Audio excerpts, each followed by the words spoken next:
দেশ জুড়ে বাড়তে থাকা পেট্রোল ডিজেলের দাম নিয়ে সাধারণ মানুষের ক্ষোভ যখন চরমে, ঠিক তখনই জ্বালানি সাশ্রয়ের আহ্বান জানিয়েছেন প্রধানমন্ত্রী নরেন্দ্র মোদী। সরকারের দাবি, আন্তর্জাতিক বাজারে অশোধিত তেলের দামের অস্থিরতা এবং বৈশ্বিক পরিস্থিতির কারণেই এই মূল্যবৃদ্ধি অনিবার্য। কেন্দ্রের বক্তব্য, জ্বালানি কম ব্যবহার করা এখন শুধু অর্থনৈতিক নয়, জাতীয় দায়িত্ব। কিন্তু বিরোধীদের অভিযোগ সম্পূর্ণ ভিন্ন। তাদের দাবি, সাধারণ মানুষের পকেট কেটে সরকার কর আদায় বাড়াচ্ছে। একের পর এক মূল্যবৃদ্ধির চাপে নিত্য প্রয়োজনীয় জিনিসের দামও বাড়ছে, ফলে মধ্যবিত্ত ও নিম্নবিত্ত পরিবার কার্যত দিশেহারা। বিরোধীদের শিবির প্রশ্ন করছে যে যখন আন্তর্জাতিক বাজারে তেলের দাম কম ছিল, তখন কেন দেশের মানুষ সেই সুবিধা পেল না? অর্থাৎ পেট্রোল ডিজেলের দাম তখন কেন কমানো হলো না? চায়ের দোকান থেকে সোশ্যাল মিডিয়া, সর্বত্র এখন একটাই আলোচনা, আর কত দাম বাড়বে। কর্মজীবী মানুষ বলছেন, প্রতিদিন অফিস যাওয়া এখন বাড়তি বোঝা। পরিবহন খরচ বাড়ায় বাজারের আগুন যেন আরো তীব্র হচ্ছে। কেউ কেউ প্রশ্ন তুলছেন, জ্বালানি সাশ্রয়ের কথা বলার আগে কি বিকল্প ব্যবস্থার নিশ্চয়তা দেওয়া উচিত ছিল না?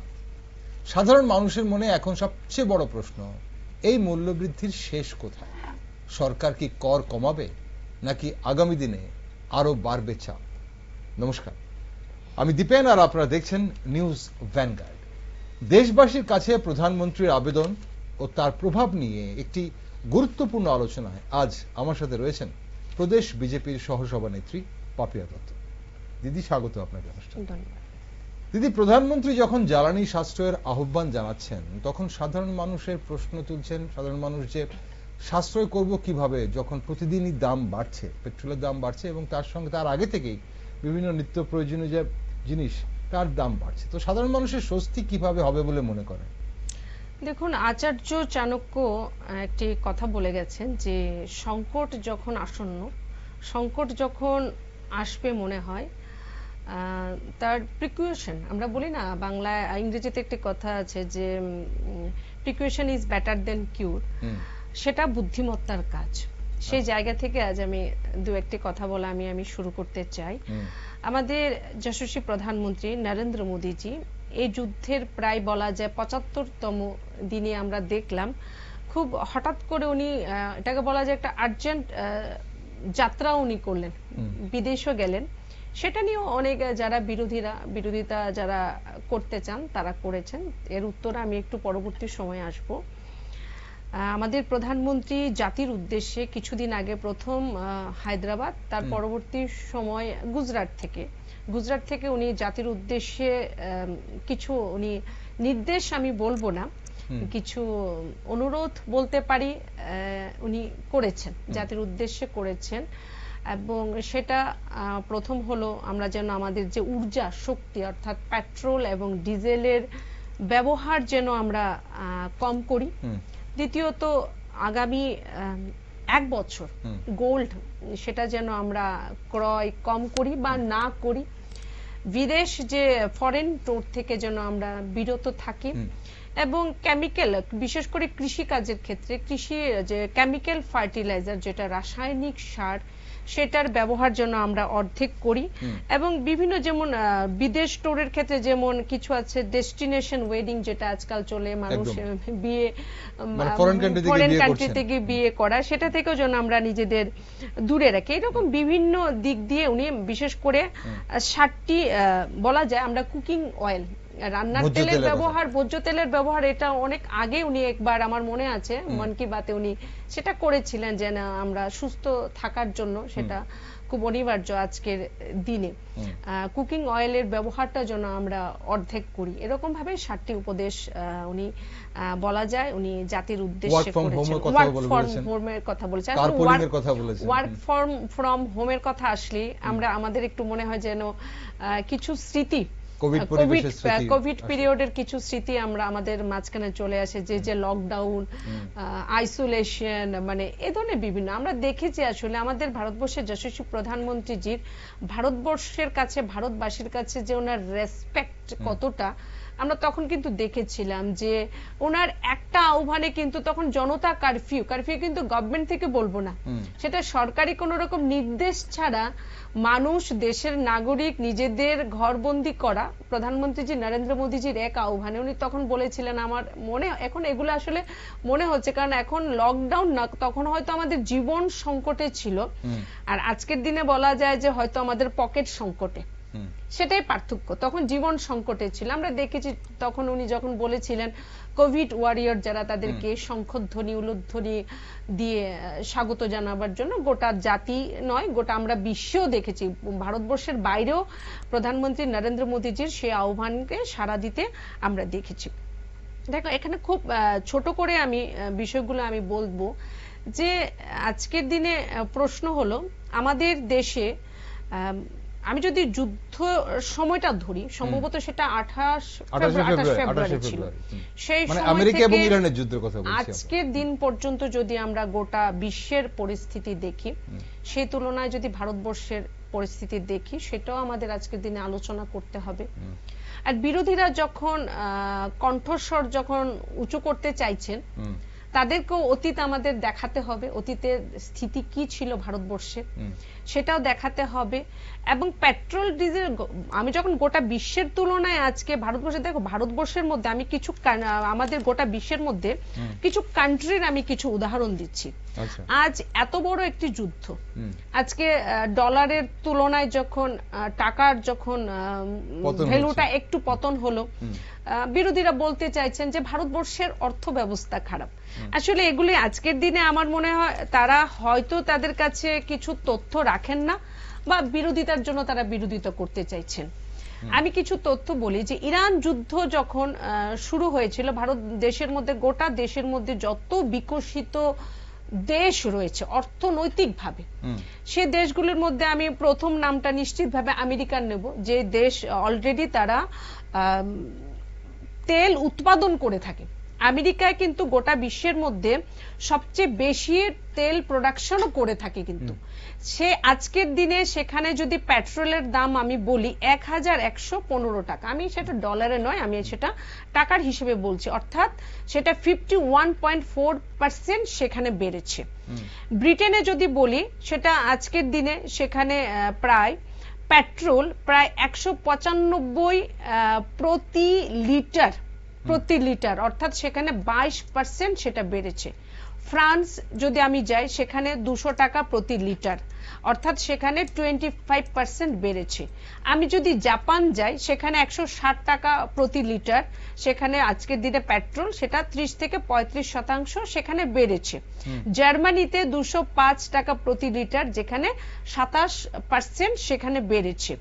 ইসরায়েল, সেখানেও পেট্রোলের দাম আজকের দিনে প্রায় 185 টাকা প্রতি লিটার, যেখানে 30% বেড়েছে। এরকম বিভিন্ন, সিঙ্গাপুর, অর্থাৎ যে সকল কান্ট্রিতে যাওয়ার জন্য আমরা অনেক ভারতবাসী আমরা ভিসার লাইন আমরা দিয়ে থাকি, আমরা সিটিজেনশিপ সেখানকার নেওয়ার জন্য অনেকে আমরা আগ্রহী থাকি সেখানকার, মানে আপনি বলছেন অন্যান্য দেশে বেড়েছে আজকের দিনে। এখন ভারতবর্ষে আমরা যদি 28 তারিখ থেকে, ফেব্রুয়ারির 28, আমি 28 থেকে বিশেষভাবে ধরবো, কারণ সেদিন আবারও বলতে চাই সেদিন এই যুদ্ধ শুরু হয়েছিল। আজকের দিনে পেট্রোল ডিজেলের দাম, আমি যদি আজকের থেকে 5 দিন আগের কথাও বলি, আমাদের দেশে 0% দাম বেড়েছিল। আচ্ছা, তার কারণ কি?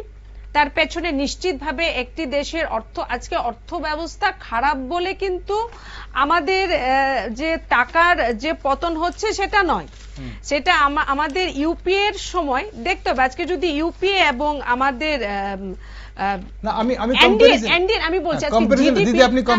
জিডিপির যদি বিকাশ দর বলি, জিডিপির বিকাশ দর কি ছিল এট দ্যাট টাইম? 5%। আজকে কত আছে আমাদের? 8.2%। তখন আমরা 10 নম্বরে ছিলাম অর্থনীতিতে, আজ আমরা 4th ইকোনমির দেশ হিসেবে গোটা বিশ্বের কাছে আমরা নিজেদের তুলে ধরেছি। তখন রিটেল ইনফ্লেশন যেটা ছিল, সেটা ছিল 8.59%, যা আজ 0.25% হয়ে গেছে। তখন ফ্রেজাল 5-এ ভারতকে ধরা হতো, ব্রাজিল সহ তুর্কি সহ আরো দুটো দেশ নিয়ে ফ্রেজাল 5-এ ভারত ছিল। আজ ভারতকে বলা হয় ব্রাইট স্পট হিসেবে ভারতকে আজকে ধরা হয়। ওকে, ভারত সবকিছুতে ভারত ভালো ছিল, আমরা কথা সেটা না। আজকের বর্তমান পরিস্থিতিটা যদি আমরা দেখি, আন্তর্জাতিক বাজারে যে তেলের দাম বৃদ্ধির কথা বলা হচ্ছে এবং সেটা বেড়েছে, সেটা আপনি যেটা বললেন যে বিভিন্ন দেশে অনেক পার্সেন্ট ভোট বেড়েছে, আপনাকে পেট্রোল ডিজেলের দাম বেড়েছে। কিন্তু এখন বিরোধীরা অনেকেই বলছে যে যখন আন্তর্জাতিক বাজারে তেলের দাম কমেছিল, একটা সময় আমরা দেখেছি সেটা নেগেটিভে গেছিল, এখন কেন তখন পুরো সুবিধা পেল না সাধারণ মানুষ? তখন তো দাম কমেনি, তাহলে আজ যখন যুদ্ধের কারণে বাড়ছে, গোটা বিশ্বের সাথে আমরা যদি আমাদের দেশের তেলের রেটটাকে যদি আমরা কম্পেয়ার না করতে পারি, তারপরও যদি এই ধরনের স্টেটমেন্ট আমরা রাখি বিরোধিতার জন্য, সেটা আমাদের তাহলে সেখানে আর কিছু বলার থাকে না। তাদেরকে আমি জাস্ট একটু আঙ্গুল দিয়ে দেখিয়ে দিতে চাইছি যে আমাদের দেশে কেন বাড়েনি, আমাদের দেশে পেট্রোল ডিজেলের দাম 0% কেন বাড়েনি আজ থেকে 5 দিন আগে। সেটাও যা আমাদের গত 2 দিন আগে যেটা বেড়েছে খুব সামান্য, সেটা 3 টাকা এরকম পেট্রোল ডিজেলের দাম। প্রথমত হলো আমাদের সরকার ডিজেলে প্রতি লিটারে 30 টাকা এবং পেট্রোলে প্রতি লিটারে 24 টাকা যে খরচ, সেটা সরকার এতদিন পর্যন্ত, এতদিন না আজ পর্যন্ত আমি বলবো, সেটা নিজে বহন করে আসছে। এবং এই যে ক্রাইসিসটা, এই যে সংকট, সেই যে চাপ, এই যে বোঝাটা, সেটা যেন নাগরিকের ওপর যেন সেটা না পড়ে, আজ পর্যন্ত সরকার না তার জন্য কোন রকম রেস্ট্রিকশন দিয়েছে, কোথাও কিছু কাটতে বলেছে, না কোন রকম নির্দেশনা সরকার থেকে এসেছে, না আমাদের দেশে মুদ্রাস্ফীতি হয়েছে আমাদের যে আদার কান্ট্রিজের তুলনায়। এই যে টাকাটা, যে ডিজেল প্রতি লিটারে 30 টাকা এবং পেট্রোল প্রতি লিটারে 24 টাকা যে খরচ আজ পাবলিক অর্থাৎ মানুষের বহন করার কথা ছিল, এটা কি যুদ্ধের কারণে পেট্রোল ডিজেলের দাম বেড়ে যাওয়ার কারণে এই দামটা বেড়েছে? সরকার বহন করছে। সেখানে আরেকটু আমি বলতে চাই যে সরকার শুধুমাত্র সেটা নয়, সেটা মতো 24 টাকা বা 30 টাকা নয়, ডিজেলের যে এক্সাইজ ডিউটি প্রতি লিটারে 10 টাকা, সেটাকে কম করে সেটাকে 0 করে দিয়েছে। এত বড় একটা ক্রাইসিস চলছে, যুদ্ধ চলছে, হরমুজ প্রণালীতে আমেরিকার নাকাবন্দি চলছে, তারপরও এই যে এত বড় চ্যালেঞ্জেস আমাদের সরকার আমরা দেখেছি, সেটাকে আমার বারবার সেটাকে রিপিট করতেই হবে যে কোভিড টাইমে আমরা দেখেছি ব্রিটেনের প্রধানমন্ত্রীকে রাস্তায় দাঁড়িয়ে আমরা কিন্তু হাউমাউ করে কাঁদতে দেখেছিলাম। সেই জায়গায় ভারতবর্ষের প্রধানমন্ত্রী কিন্তু 56 ইঞ্চ সিনা নিয়ে তখনও গোটা বিশ্বকে পথ দেখিয়েছিলেন। শুধুমাত্র যান নয়, 20 লক্ষ কোটি টাকার আত্মনির্ভর ভারত, তখন ওই ক্রাইসিসের সময় 20 লক্ষ টাকার আত্মনির্ভর ভারত প্যাকেজের ঘোষণা কিন্তু তখন করেছিলেন। আজও আজকে এত বড় একটা, দেখুন ইউপি এর সময় আমি বলবো সেই তথ্যগুলো যে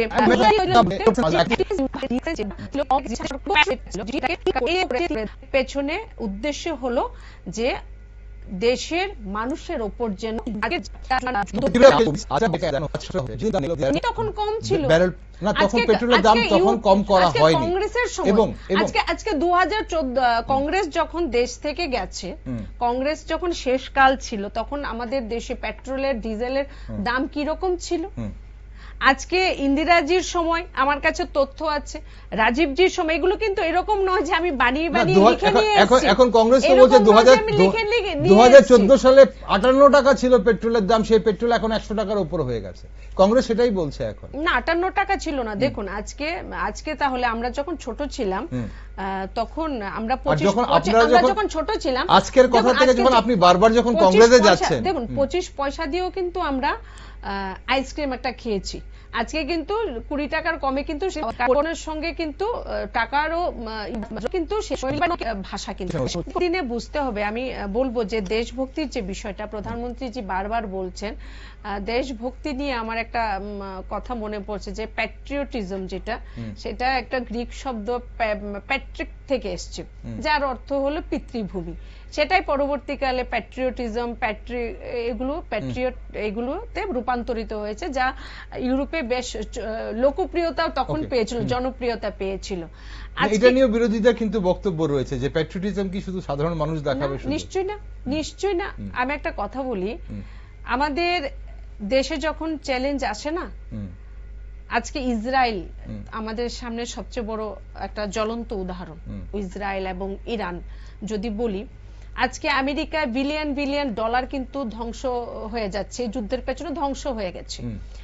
আজ ইরান যদি আমরা দেখি, ইনফ্রাস্ট্রাকচার ধ্বংস হচ্ছে, মানুষ মারা গেছে। আজ ইসরায়েলের আমরা ইতিহাস জানি যে দেশে যখন সংকট আসে, আমেরিকার একজন খুব বিখ্যাত একজন কবি, একজন লেখক একজন বলেছেন যে দেশভক্তি মানে কিন্তু তা নয় যে আমরা যদি শুধুমাত্র দেশভক্তি মানে সীমানার সুরক্ষা বা সেনার শৌর্যের সাথে শুধুমাত্র জুড়ে দেই, সেটা কিন্তু দেশভক্তি হবে না। আজকে দেশের নাগরিকদেরও কিন্তু দেশের প্রতি আমাদের প্রাথমিকতা রয়েছে, আমাদের ডিউটিজ রয়েছে, কর্তব্য আমাদের রয়েছে। আজ ইসরায়েলে আমরা দেখেছি, ইরানে দেখেছি, সরকার যুদ্ধ করছে, সেনা যুদ্ধ করছে, সরকার মোকাবেলা করছে, কিন্তু সেনার পেছনে কিন্তু ওই দেশের নাগরিকরা কিন্তু ঠায় দাঁড়িয়ে রয়েছেন। আজ আমাদেরকেও কিন্তু সে দেশের প্রতি আমাদেরও কিন্তু সে বলবো সে ভাবনা আমাদেরও রয়েছে, সে দেশভক্তি রয়েছে। এবং প্রধানমন্ত্রীজির আহ্বানে সাড়া দিয়ে নিশ্চয়ই মানুষের, অবশ্যই সাধারণ মানুষের দেশভক্তি অবশ্যই রয়েছে, তবে মানুষের কিছু প্রশ্ন আছে যেগুলো অবশ্যই মানুষ জানতে চাইছে। এগুলো মানুষের প্রশ্ন না, কংগ্রেস হলো, দেখুন কংগ্রেস হলো কি জানেন না, কংগ্রেস নয়, সাধারণ মানুষের কথা বলছি। দিদি কংগ্রেসের কথা ছেড়ে দিন। পন্ডিচেরিতে একটা আসন পেয়ে, বাংলায় 2টো আসন পেয়ে, আসামে 19টি আসন পেয়ে, কেরালায় দখল করেছে, কিন্তু মুখ্যমন্ত্রী এখন হয়েছে কিনা আমার হয়ে গেছে, যাই হোক হয়ে গেছে, এতদিন পরে হলো। অ্যাটলিস্ট তামিলনাড়ুতে 5টি আসন পেয়ে এখন না, সেটা অন্য বিষয়। কংগ্রেসের কথা ছেড়ে দিন। রাহুল গান্ধীর এখন ত্রিপুরা পার্সপেক্টিভে আসে। বিদেশ সফর করতে হবে। ত্রিপুরায় পেট্রোলের উপর রাজ্য সরকার 17.50%, মানে 17.5 টাকা ভ্যাট এবং অতিরিক্ত 3% ত্রিপুরা রোড ডেভেলপমেন্ট সেস আদায় করে। এখন ত্রিপুরার মতো ছোট্ট ও সীমান্তবর্তী রাজ্যে পরিবহন খরচ বাড়লে বাজার দরও দ্রুত বাড়ে, সেটা আপনিও জানেন, আমিও জানি, সেটা একদম সবার কাছে ক্রিস্টাল ক্লিয়ার। এখন রাজ্য বিজেপি, আপনারা রাজ্যের বিজেপি কি সরকারের কাছে কর কমানোর কোনো দাবি তুলেছেন আপনারা? সেরকম কোনো প্ল্যান কি আপনাদের আছে?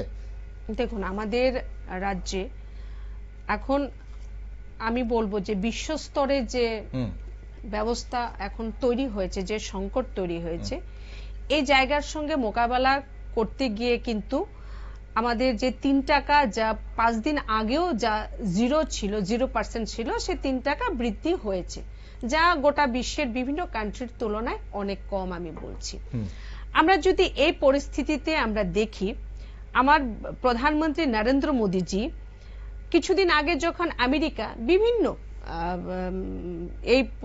বিভিন্ন দ্রব্যে, বিভিন্ন সামগ্রীতে বা বিভিন্ন দেশের ট্যাক্সে, ট্যারিফে যখন বৃদ্ধি করছিল, ইভেন আমাদের কান্ট্রিতেও 50% ট্যারিফ হয়েছিল, তখন কিন্তু আমি বলি না যে মোদি হ্যাঁ তো সব কুছ মুমকিন হ্যাঁ, তখনও বিরোধীরা এরকম ভাবে রাস্তায় নেমেছিল, আরে আমেরিকা তো ভারতবর্ষের সাংঘাতিক কিছু ছিল, মোদিজির সঙ্গে ডোনাল্ড ট্রাম্পের সাংঘাতিক কিছু ছিল, তাহলে কেন এত বৃদ্ধি হলো?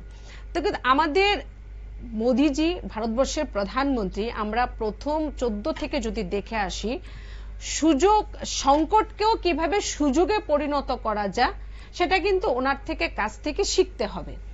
আমি নিশ্চিত হয়ে বলতে পারি, আজকে আমাদের রাজ্যের স্থিতি হোক, আজ আমাদের ভারতবর্ষের বর্তমান স্থিতি হোক, ভারতবর্ষের বর্তমান স্থিতি গোটা বিশ্বের প্রত্যেকটি কান্ট্রি থেকে আজকের দিনে অনেক অনেক ভালো রয়েছে। কি কারণে ভালো রয়েছে আমি 2-1টি বিন্দু বললাম। এখন কেন্দ্র সরকার যখন আবগারি শুল্ক যেটা কমিয়েছে, ডিজেলের 10 টাকা কমিয়ে দিয়েছে, পেট্রোলও কমিয়েছে, আমি সেটাই বলছি, রাজ্য সরকার এই ব্যাটটা কমাবে, নিশ্চিতভাবে কমাবে।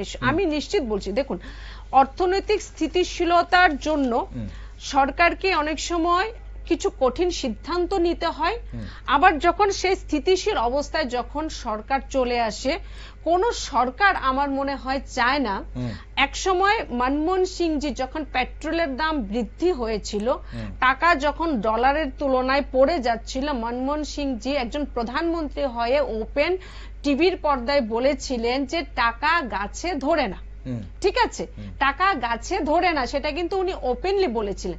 এবং জওহরলাল নেহেরু জিও যখন প্রধানমন্ত্রী ছিলেন ইন দ্য ইয়ার 1951-এ লালকেল্লার প্রাচীর থেকে উনি বলেছিলেন যে আমেরিকায় যখন যুদ্ধ হবে, কোরিয়ায় যখন কিছু হবে, আমাদের দেশে দ্রব্যমূল্য যেটা আছে সেটা বৃদ্ধি পাবে, এটা খুব স্বাভাবিক।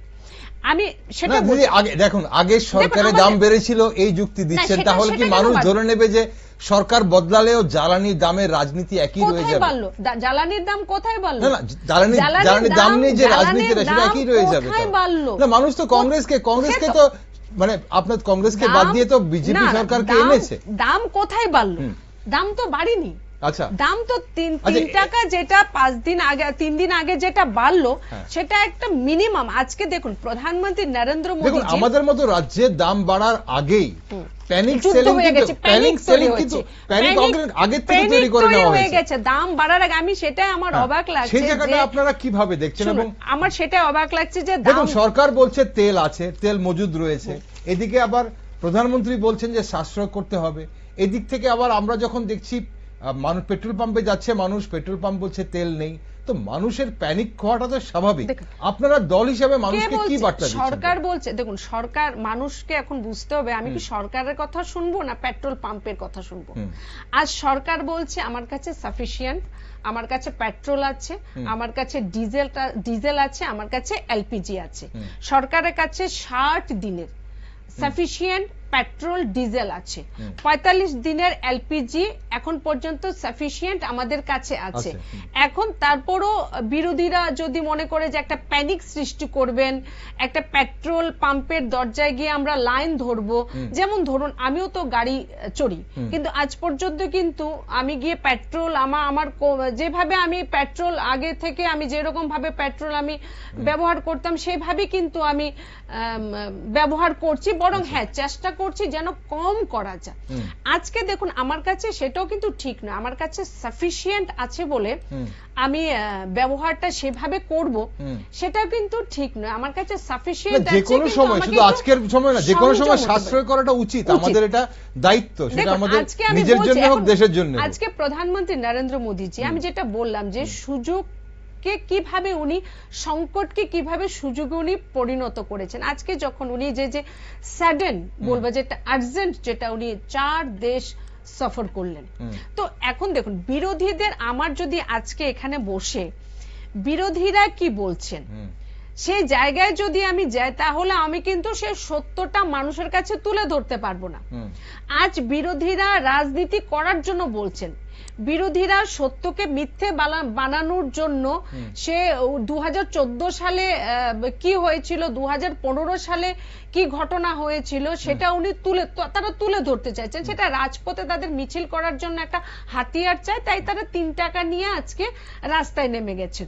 আজকে আমাদের প্রধানমন্ত্রী যে ফরেন ট্যুরে গেলেন, সেটা নিয়েও তো রাজনীতি হয়েছে, সেটা নিয়েও বিরোধীরা কি বলছেন যে আমাদের বলছেন বিদেশ সফর করবে না, অথচ প্রধানমন্ত্রী নিজে বিদেশে গেছেন। উনি বিদেশে কেন গেছেন?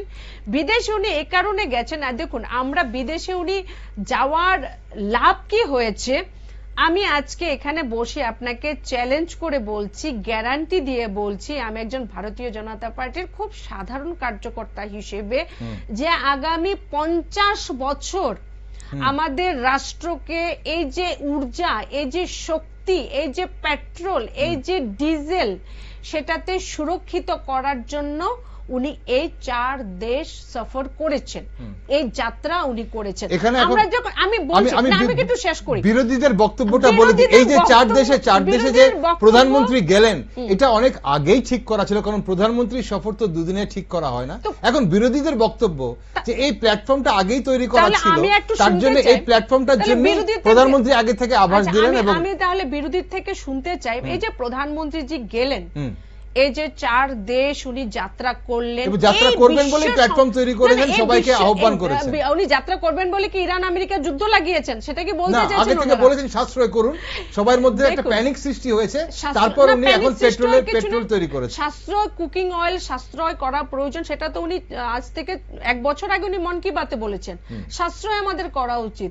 আমাদের বসুন্ধরার উপর যে অত্যাচার আমরা করছি, কেমিক্যাল ফার্টিলাইজার ব্যবহার না করে অর্গানিক ফার্মিং এর দিকে আমাদের যাওয়া উচিত, সেটা তো উনি অনেক আগে থেকে বলেছেন। এখন বিশেষজ্ঞরা বলছে 57% ভোজ্য তেল তো আমরা আমদানি করতে হয়, তার জন্য এই মুহূর্তে যেন ডলার বেরিয়ে না যায়, তার জন্য ভোজ্য তেলের জন্য সাশ্রয় করতে বলা হয়েছে। একদম ঠিক, একদম সঠিক কথা।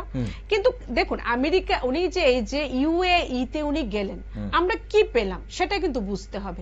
আমরা আগামী 50 বছরের জন্য যতদিন পর্যন্ত আমাদের যে এই যে গ্রিন এনার্জি, এই যে সোলার এনার্জি, এই যে ইলেকট্রিক, এগুলোতে যতদিন পর্যন্ত আমরা 100%, আমরা জানি সোলার এনার্জির পেছনে কতটা জোর এখন আমাদের প্রধানমন্ত্রী যে দিচ্ছেন, এগুলোতে যতদিন পর্যন্ত আমরা 100% না হয়ে যাচ্ছি, ততদিন পর্যন্ত যেন আমরা আমাদের দেশকে, আমাদের রাষ্ট্রকে পেট্রোল, ডিজেল, এলপিজিতে যেন আমরা সাফিসিয়েন্ট রাখতে পারি, সুরক্ষিত রাখতে পারি, তার জন্য কিন্তু এই ডিল করলেন। বহুদিন তো হয়ে গেল, বহু বছর আগে থেকে আমরা জানি আমাদের পেট্রোলের ডিপেন্ডেন্সি বাড়ছে। একটা কথা বলি, আমাদের এটা আস্তে আস্তে কমানো গেল না কেন? কিছু দেশের আমাদের গোল্ডের খনি, আমার গোল্ড যদি আমরা এটা আমরা তৈরি করতে পারবো। এটা প্রকৃতি কিছু কিছু দেশকে কিছু কিছু বিশেষ জিনিস দিয়ে থাকেন। আমাদের রাজ্যের যেমন ন্যাচারাল গ্যাসের অফুরন্ত ভান্ডার আছে। তো প্রকৃতি ইরানে 300 তেলের কূপ আছে। ইরানে আমি বলছি সেটা, এগুলো একটু অ্যাকচুয়ালি এগুলো না বললে তো মানে বলতে হবে। ইরানে 300 তেলের কূপ আছে। আজকে দেখো এত বড় একটা সংকট, তারপরও কতটা খারাপ লাগে এগুলো যদি আমরা জানি যে ইরান প্রতিদিন 3000 ব্যারেল তেল আজ সমুদ্রে ভাসিয়ে দিচ্ছে। অর্থাৎ প্রতিদিন আজকে প্রায় 45 বর্গ কিলোমিটার এলাকায় সেটা স্যাটেলাইট দিয়ে ধরা হয়েছে, মানে প্রতিদিন 35 লাখ ব্যারেল কাঁচা তেল বের করছে ইরান, বিক্রি না করা সত্য। কারণ কেন বের করছে? কারণ সেটা যদি বের না করে, এই যে 300 যে তেলের কূপ রয়েছে তেলের, সেটা কিন্তু জলে সেটা ভর্তি হয়ে যাবে। হ্যাঁ, যেটা আমি বলছিলাম, দেখো এটা আমাকে একটু না বলতে দিলে তো সেটা হবে না। আমাদের বুঝতে হবে যে সাধারণ মানুষের কথাগুলো বোঝার চেষ্টা, প্রশ্নগুলো জানার চেষ্টা করছিলাম। মানুষের কথা নয়, সাধারণ মানুষ, ভারতবর্ষের সাধারণ মানুষ, সাধারণ নাগরিক দেশকে বুঝতে জানে। ফ্রেজাল 5 এ থাকা ভারতবর্ষকে প্রধানমন্ত্রী নরেন্দ্র মোদীজি যদি আজকে 4th ইকোনমির দেশে যদি নিয়ে আসে, আজ ইনফ্লেশন রেট যদি কম হয়ে থাকে, আজ ভারতবর্ষ যদি এত বড় একটা জায়গায় চলে যায়, মানুষ বুঝবে না? মানুষ কোভিডের সময় তো তখন অনেক কিছু বলেছিলেন, আমাদের তৎকালীন যারা এখানকার বিরোধী যারা, তারা বলেছিলেন, ভ্যাকসিন নিয়ে অপপ্রচার করেছিলেন, ভ্যাকসিনটা নিয়ে অপপ্রচার ছিল, কিন্তু তারা ভ্যাকসিন নিজেরা লাগিয়েছেন। আমরা সেই বিষয়ে আজকে যাচ্ছি না, এখন শোনার কথা বলছি, আপনি শোনার কথা বলছেন। আজকে ইউএই আমি বলছি সেটা, আজকে ইউএই যে 2.5 ঘন্টা ছিলেন উনি। আমরা যখন F-6 ফাইটার জেট যখন প্রধানমন্ত্রী নরেন্দ্র মোদীজির প্লেনকে যখন এসকর্ট করে নিয়ে যাচ্ছিল, তখন আমরা বুঝেছিলাম যে আমাদের না, এটা গর্ব তো ঠিক আছে, আমাদের আরবের জন্য আমাদের ইম্পর্টেন্স কি, দুবাইয়ের জন্য আমাদের রেসপেক্ট কি, দুবাইয়ের জন্য আমাদের প্রায়োরিটি কি, টপ মোস্ট প্রায়োরিটিতে আজ যে ভারতবর্ষ, সেটা কিন্তু বুঝে গেছে। দেখুন কিছুদিন আগে যখন আরবের ওপর, যখন দুবাইয়ের ওপর যখন ইরানের মিসাইল পড়ছিল, কিছুদিন পর যখন আরব যখন ডিসিশন নিল ওপেক থেকে বেরিয়ে যাওয়ার, ওপেক মানে কি, যে অয়েল প্রডিউসিং যে কান্ট্রিগুলো, যারা তেল উৎপাদন কম হবে কি বেশি হবে, দাম বাড়বে কমবে, যারা কন্ট্রোল করতো, সে ওপেক থেকে যখন বেরিয়ে গেল, তখন কিন্তু আরব কি হয়ে গেল, তেল প্রডিউসিং এ কিন্তু আরব একটা ফ্রি বার্ড হয়ে গেল। আজ যখন কি হলো, প্রধানমন্ত্রী নরেন্দ্র মোদীজি যখন গেলেন, আমরা যদি আজকে যে স্ট্র্যাটেজিক যে রিজার্ভ, সেইখানে যদি আমরা দেখি যে আমাদের 36 মিলিয়ন ব্যারেল আমাদের ছিল, সেখানে আজ ইউএই নরেন্দ্র মোদীজি যাওয়ার কারণে সেটাকে 30 মিলিয়ন ব্যারেল সেখানে অ্যাড করার কথা বলেছেন। আজকে এলপিজি এবার কি তাহলে দাম কমতে পারে? যেটা সাধারণ মানুষের প্রশ্ন, তাহলে কি এবার দাম কমতে পারে? কমবে এরকম তো নয়। দেখুন আজকে দেশে কোভিড যখন এসেছিল একটা সিচুয়েশন ছিল, কোভিড চলে গেছে, দেশ স্বাভাবিক হয়েছে। আজ বিশ্বে যুদ্ধ চলছে, প্রত্যেকটা কান্ট্রিতে 52% ওপর পেট্রোল বেড়েছে, 52% 80% ওপরও ডিজেল বেড়েছে। আমাদের দেশে মাত্র 3 টাকা, তাও 3 দিন আগে বেড়েছে।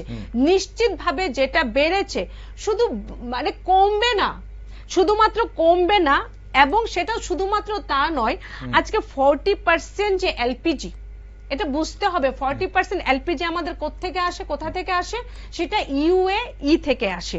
এটা তাহলে ভারতবর্ষ মানে অর্থাৎ পুরোপুরি ভাবে যতদিন পর্যন্ত পিএনজিতে না শিফট হচ্ছে ততদিন পর্যন্ত সে যে গ্যাসের আশাটা আমরা কিন্তু কনফার্ম হয়ে গেল। এখন আমাদের ওই অয়েলের জন্য ওই যে হরমুজ প্রণালী, সেখানেও আমাদের কি হলো, আমেরিকা জাহাজ উড়িয়ে দিল কিনা, ইরানের সঙ্গে কি চললো সেটাতে আমাদের নির্ভর করতে হবে না, আমেরিকা ট্যারিফ বাড়িয়ে দিল কিনা, আমেরিকার সঙ্গে মোদিজির কি সম্পর্ক ছিল, এখন এগুলো চিন্তা করতে হবে না, সেটা বলে দেখুন প্যানিক না করে। না, ভূরাজনীতি আগামী দিনে কোন দিকে টার্ন করবে এখন দেখুন, আমি বলছি প্যানিক না করে সেটা পজিশনিং নেওয়ার কাজ ভারতবর্ষ করেছে, এবং আমরা দেখেছি যখন প্রধানমন্ত্রী যে এটা খুব অবভিয়াসলি মানুষের প্যানিকটা দেখুন, আপনি শুধু পেট্রোল নিয়ে শুধু 3 টাকা পেট্রোল ডিজেল নিয়ে প্যানিক করলে তো হবে না। মানুষ এলপিজি গ্যাসে, মানুষ সিলিন্ডার প্রতি কমার্শিয়াল গ্যাসে অনেক টাকা বেড়ে গেছে, সেটা তো অবশ্যই, সেটা আমরা দেখেছি। আজকে একটা কথা বলি, আজকে যখন ধরুন আমার প্রতিদিনকার যদি খরচ যখন বেড়ে যায়, তখন এই যে অর্থনৈতিক সিদ্ধান্তটা নেওয়া, আমার পরিবারকে স্টেবল করা, আমার পরিবারকে ভালো রাখার দায়িত্ব কার থাকে? পরিবারের অভিভাবকের থাকে। তো রাষ্ট্রের একজন অভিভাবক আমরা কাকে ধরে নিতে পারি? আমাদের সরকারের যিনি প্রধানমন্ত্রী থাকে, সেটা নরেন্দ্র মোদীজি রূপে হোক বা আদার অন্য কেউ রূপে হোক। তো আজকে বিশ্ব বুঝতে হবে একটা তৈরি হয়েছে, একটা সংকট তৈরি, সেই সংকটটাকে আমরা মানবো না। এখন আমরা আরেকটা জিনিস, ভারতবর্ষের সঙ্গে হয়নি আমেরিকার যুদ্ধ, তো ইরানের সঙ্গে গোটা পৃথিবী প্রভাবিত, আমেরিকা ইরানের সঙ্গে হয়েছে। আমি আজকে একটা তথ্য পর্যন্ত দিলাম যে আজকে 300 তেলের কূপ রয়েছে ইরানে, আপনি বললেন প্রতিদিন মিলিয়ন ব্যারেল তেল। ইরান কি করছে আজকে দেখুন। না, তারপর আরেকটা বিষয় এখানে জানা দরকার, এই যে তেল সৌদি আরব থেকে যে আগামী দিন যে তেল যেটা আসবে বা যেটা এলপিজি যা আসবে আমাদের, যা সেটা কোথা দিয়ে আসবে? সেটা কি হরমুজ, স্টেট অফ হরমুজ দিয়ে আসবে? না, সেটা হরমুজ দিয়ে আসবে না, সেটা ফুজাইরা দিয়ে সেটাকে বাধাহীনভাবে আসবে। তাহলে ভারতবর্ষে পেট্রোল ডিজেলের যে এই সিদ্ধান্তের ফলে নিশ্চিতভাবে চলছে, অস্থিরতা তাহলে মিটে যাবে, সেটা মিটে যাবে, অস্থিরতা চলছে না, সেটা মিটে যাবে। কিন্তু ডলার প্রতি ভারতের মুদ্রা, রুপির এই মুহূর্তে আজকের ডেটে 95.97 হচ্ছে ডলারের দাম। এখন বিশেষজ্ঞরা বলছে সরকারের অর্থনৈতিক নীতির কারণে যদি টাকার মূল্য কমে, তাহলে মানুষ বিকল্প নিরাপদ সম্পদ হিসেবে সোনা কেনে। এখন বর্তমানে টাকার মূল্য কমছে, কিন্তু আমরা দেখছি তাহলে সোনা কিনতে বারণ করা হচ্ছে। তাহলে মানে কিভাবে হচ্ছে, কেন হচ্ছে? আজকে আমরা খুব সিম্পল ভাবে যদি বলি, আজকে ডলার কেন বাড়লো, টাকা কেন কমলো, কি অতীতের কি কারণ ছিল, বর্তমানে কি কারণ ছিল? অতীতে কারণটা আভ্যন্তরীণ ছিল।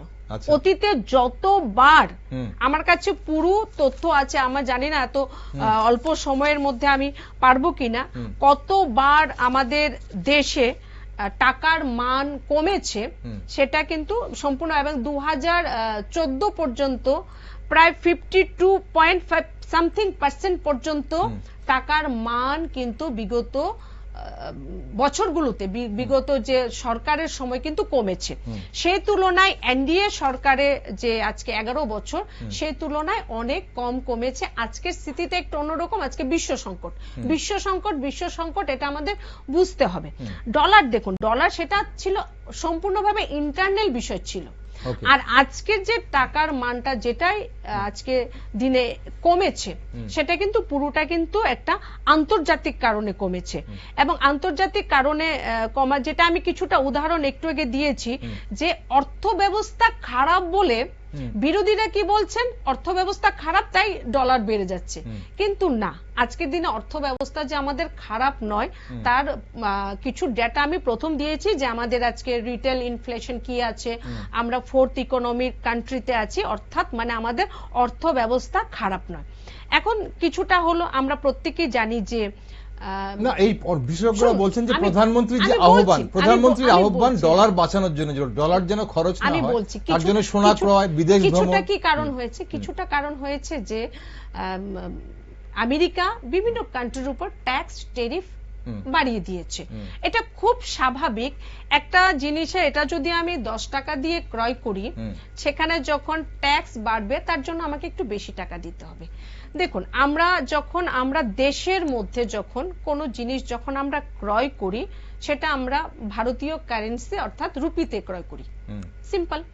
কিন্তু যখন আমরা দেশের বাইরে থেকে যখন কোনো জিনিস আমরা ইম্পোর্ট করি বা ক্রয় করি, তখন হয় ওই দেশের কারেন্সিতে করতে হয়, বা একটি বিশ্বস্ত যে কারেন্সি বা গোটা ভারত বিশ্বের মধ্যে সবচেয়ে বেশি প্রচলিত কারেন্সি, আমরা ম্যাক্সিমাম সেটা ইউএস ডলারই, সেটা প্রচলিত ইউএস ডলার দিয়ে আমরা সেটাকে ক্রয় করি। তো এখন ইউএস ডলার দিয়ে ক্রয় করার ফলে কি হয়েছে, এখন একটা জিনিস আমরা যখন গোল্ড বিশেষ করে এবং ক্রুড অয়েল যেটা সবগুলো আমরা ডলারে কিনছি, গোল্ড আমরা যদি কাঁচা তেলের পরে যদি আমরা যদি বলি যেটা আমাদের গোল্ড এবং কেমিক্যাল ফার্টিলাইজার, এগুলো প্রত্যেকটি জিনিস আমাদের দেশকে কিন্তু ডলারে ক্রয় করতে হয়। অর্থাৎ আমরা যখন বিদেশ থেকে এগুলো ক্রয় করি, ডলারে ক্রয় করতে হয়, এবং ওই ডলারটাকে ক্রয় করতে হলে কিন্তু আমাদের টাকা দিয়ে ক্রয় করতে হয়।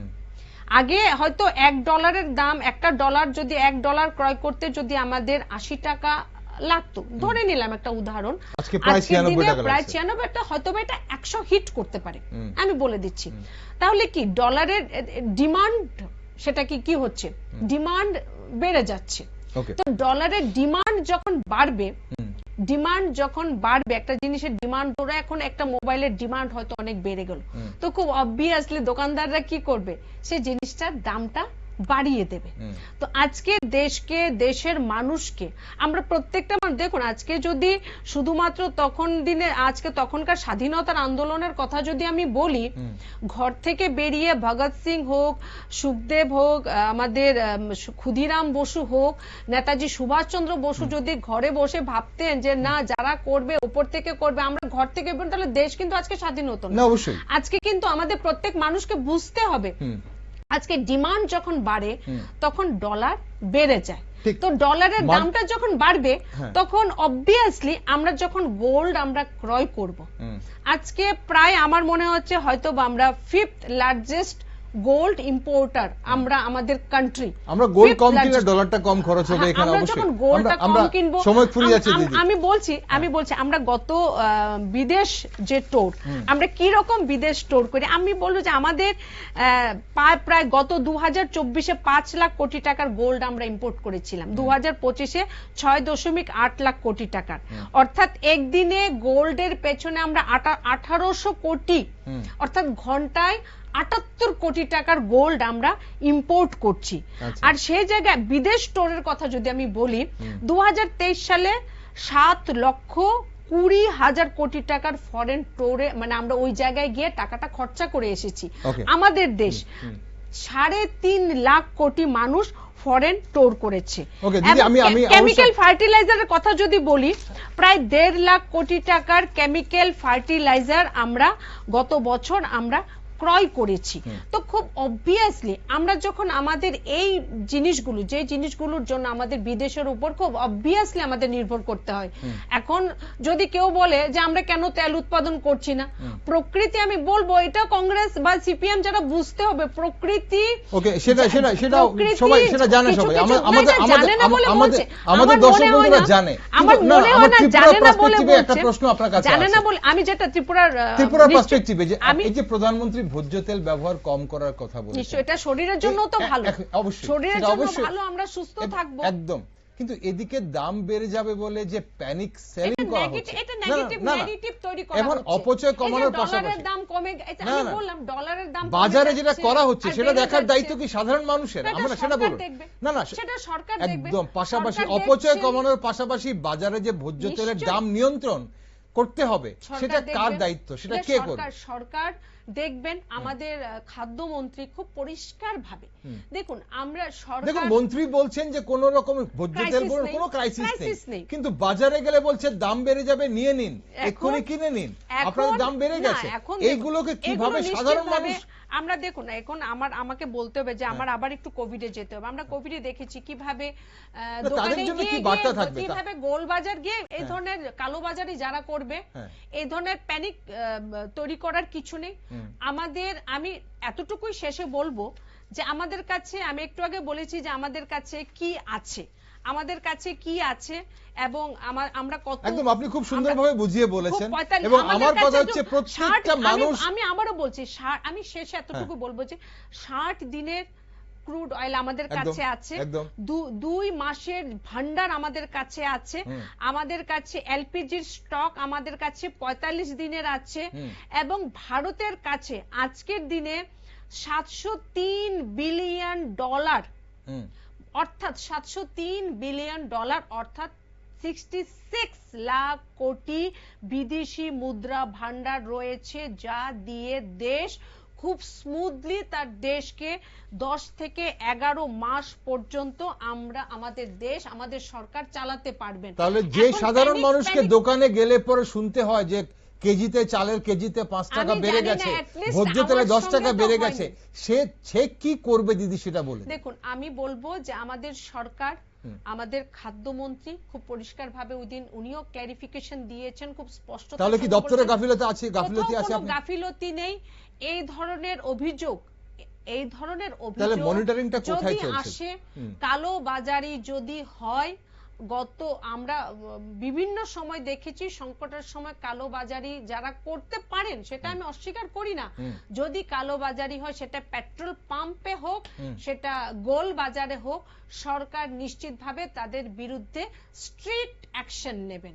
এবং তাছাড়া তারপরও আমি বিরোধীরা যারা ওই 3 টাকা নিয়ে যারা আজকে রাস্তায় যারা নেমেছেন, আমি বলবো আজকে দেশকে জানতে হবে, দেশকে বুঝতে হবে, আমাদের প্রধানমন্ত্রীর মেসেজকে আমাদের উপলব্ধি করতে হবে এবং বুঝতে হবে, যেটা আমি বলেছি সেটা সেস হোক, ট্যাক্স হোক, সেটা কিভাবে প্রধানমন্ত্রী জি এতদিন পর্যন্ত দেশের নাগরিকদের উপর যেন সে বোঝাটা যেন না পড়ে, সেটা নিজে কিভাবে সরকার বহন করেছেন। তারপরও বলবো দেশ সরকার দিয়ে নয়, দেশ জনতা দিয়ে। একটি দেশ মহান তখনই হয় যখন সংকটের সময়, চ্যালেঞ্জেসের সময় সরকারের সাথে, সেনার সাথে দেশের নাগরিকরাও দেশকে বোঝে, দেশের জন্য।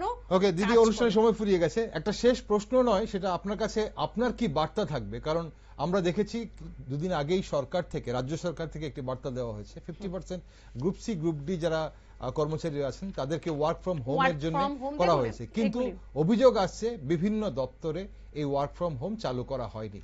এই জায়গাটাকে দল হিসেবে আপনারা কিভাবে দেখছেন? সরকারের যে মানে সেটা অর্ডার, এগুলি আমার মনে হয় যেগুলো টপিক আজকে যেগুলো প্রশ্ন আমার জন্য ছিল, এগুলি প্রত্যেকটা প্রশ্ন আসলে বন্ধ করে কোভিডের সময় আমরা দেখেছি বিরোধীরা যারা আছেন তারা আমাদের ভারতীয় জনতা পার্টির নেতৃত্ব কার্যকর্তা আমরা প্রত্যেকে ত্রাণ নিয়ে মানুষের পাশে ছিলাম আমাদের কর্তব্য মনে করে, আর বিরোধীরা তখন প্রেস কনফারেন্সে ছিল। এখন সরকার একটা ডিসিশন জানিয়েছেন, সরকার বলছেন যে সবকিছু সাফিসিয়েন্ট আছে, আমাদের রাজ্যে গ্যাস আছে, আমাদের রাজ্যে তেল আছে, সবকিছু আছে, তারপরও বিরোধীরা বলছে নেই নেই নেই, প্যানিক সৃষ্টি করছেন। এখন বিরোধীরা কালোবাজারি করার চেষ্টা করছেন, কালোবাজারি হচ্ছে সেটা ক্রিয়েট করছেন। তো আজকেও যেটা আমি প্রশ্নটা যেটা ছিল যে এখন যে মানুষের জন্য কি মেসেজ, আমি সেটাই বলবো, সেটা প্যানিক না হওয়া, প্যানিক না করা। আমাদের মোদি জি আছেন, মোদি হ্যাঁ তো মুমকিন হ্যাঁ, এবং এই এই যে 4 কান্ট্রির যে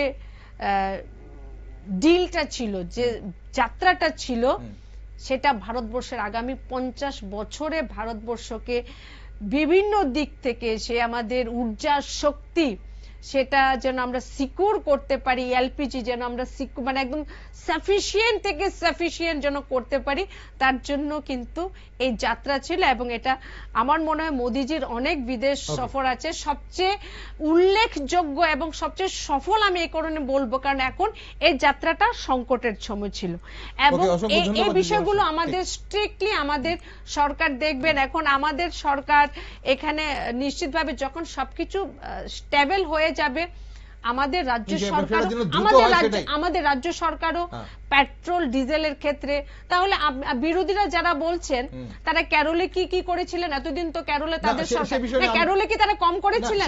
কেরলে কি কম করেছিলেন?